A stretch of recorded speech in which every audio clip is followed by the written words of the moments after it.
You don't know until you see it. You don't understand until it happens to you.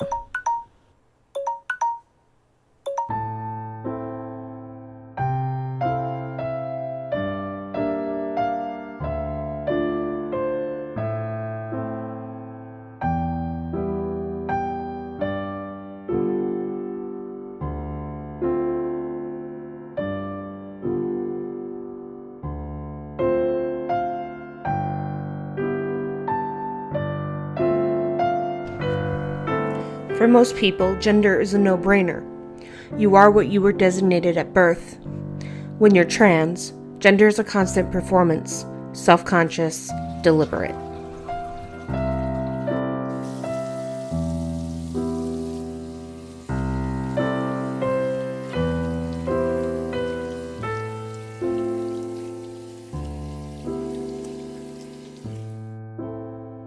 When your lungs are compromised and you can't breathe, you can't bind your chest. Even if your breasts are a part of you that scream, woman, female.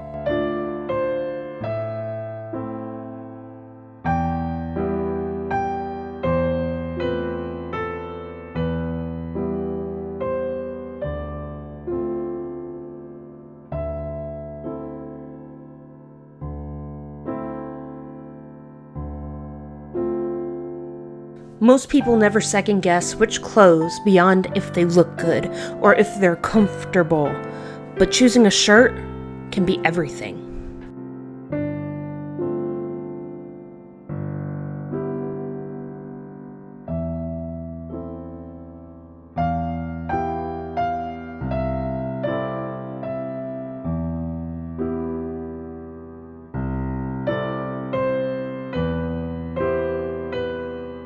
And when you aren't a woman but want to wear a dress, but you can't handle another day full of the wrong pronouns, the wrong names, or worse, you choose something else.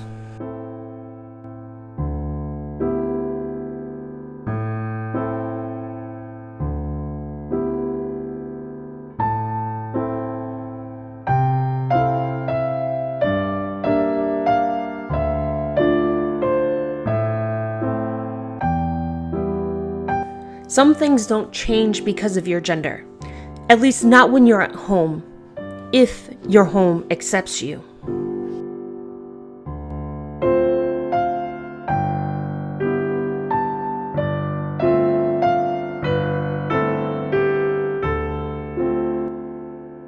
Driving is neutral enough.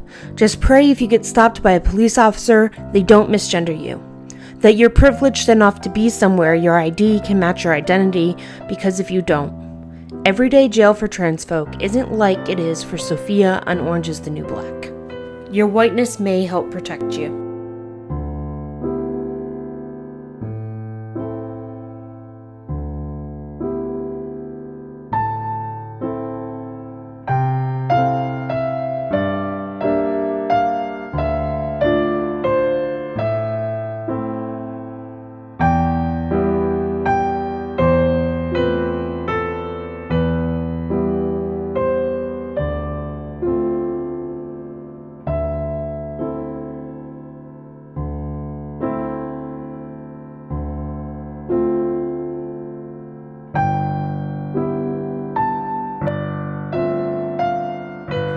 Institutions aren't your friend when your gender is beyond the binary. Pray you don't need to use a bathroom before you make it home. Pray there's someone to hear your prayer, someone who doesn't hate you because you are trans.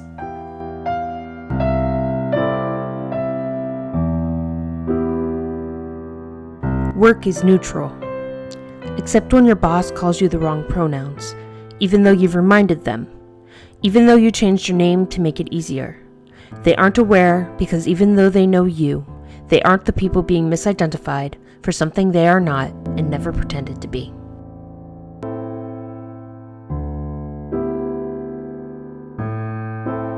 Except that even computers can be enemies. Outing you to your coworkers, peers, teachers, students.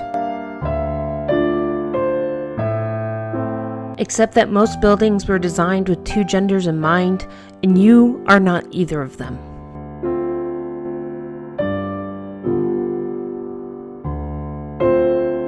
You can choose between the lesser of two evils.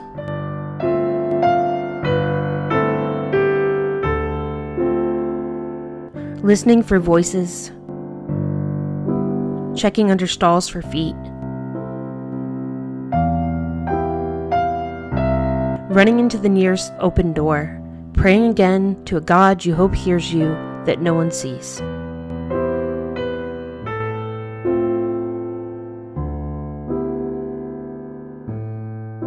Or you can leave the building.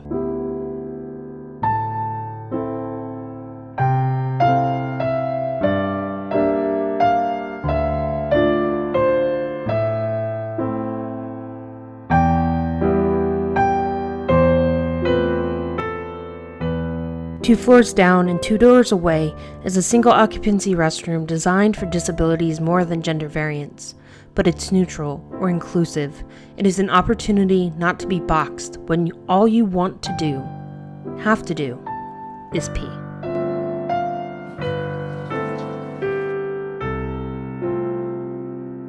You may wonder if having to explain is your punishment for pursuing your authentic self. And you will have to explain in every introduction, every day, for the rest of your life. Trying to normalize. Hi, my name is Carson. I use they, them, their pronouns. What's your name and what pronouns do you use? And you'll hope they don't get mad. Ask you angered questions. What pronouns do I use? Can't you tell? And you'll hope they don't make it about them. I'll try to remember, but if I forget, you just need to remember that this is really hard for me, and I'm sorry, but I'm really just not used to this. Or give you a grammar lesson. They isn't a singular pronoun. Hoping that maybe they'll have met someone like you before and try to understand without saying, Oh, you're trans? I met someone trans once. Her name was Daisy. Do you know Daisy? hoping that they don't recognize that what you just said means you're not like them. You don't want to become another name to be read at the Trans Day of Remembrance.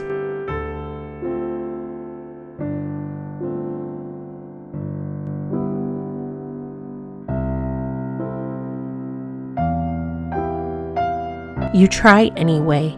Life devoid of interaction is too lonely, too inhuman.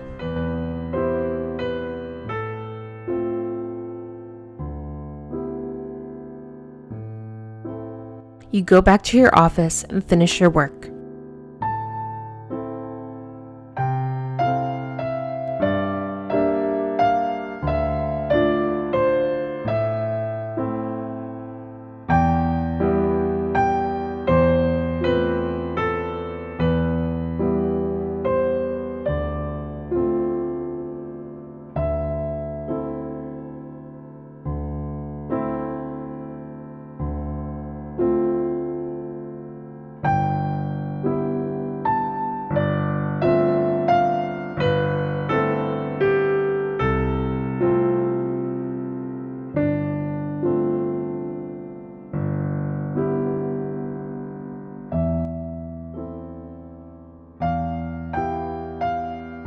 You go home. Get changed. Walk the dog. She doesn't care what gender you are. When your husband is home from school, you hang out with him. Knowing you aren't a woman, he calls you his wife.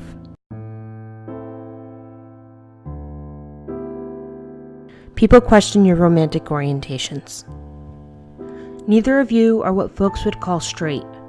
Neither of you are what most folks would call gay. He's a man, you are not. You are not a woman.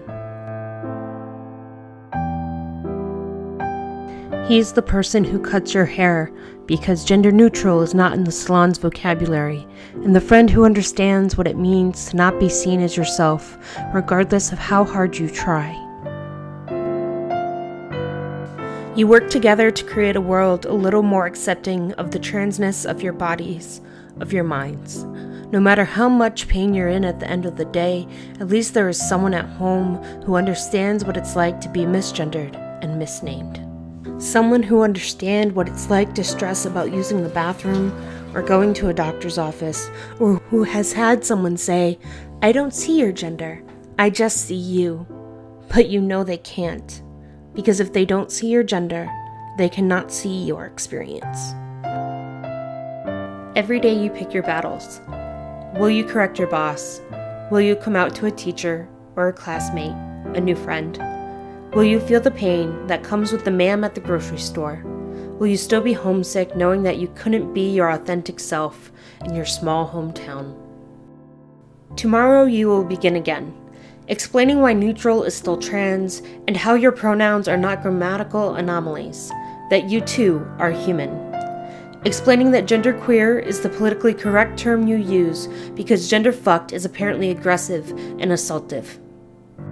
But genderfucked is the political term that refuses to be politically correct and which identifies you most authentically.